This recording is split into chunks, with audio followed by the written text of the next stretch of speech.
Einen Bart habe ich, wo ich männlicher aussehe mit Bart. Ich sehe männlicher aus mit Bart. Also ich denke, ich sehe männlicher aus mit Bart. Und ich finde, es sieht auch reifer aus. Der Bart seit dem Kindergarten. Nein, aber ich schwöre, ja schon im Kindergarten eine Schnauze gehabt. Doch? Nein, nicht im Kindergarten, in 2. Klasse.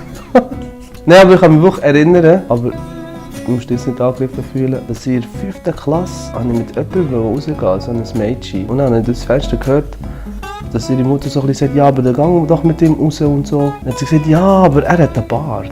Ich war ein bisschen verletzt, ehrlich gesagt. Und dann habe ich echt drauf geschissen. Was war das Mädchen? Ja, er hat gesagt, das ist nur professionell hier. He? Sie haben nicht gross darauf reagiert, sie haben gedacht, ich bin älter als sie. Eben schlecht am Anfang.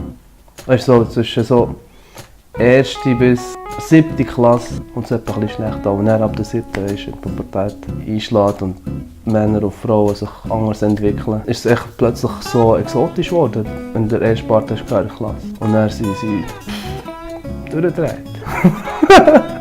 Sie haben mich gesehen und ich dachte, der Gil hat schon Bart. Der ist sicher verdammt bodenständig im Leben, hat sicher alles im Griff, er ist männlich, er findet einen Job mit Bart. Das war mein Erfolgserlebnis in der 7. Und dann in der 8. haben alle einen Bart bekommen. Nein, easy, dann habe ich nicht die Arschkarte gezogen.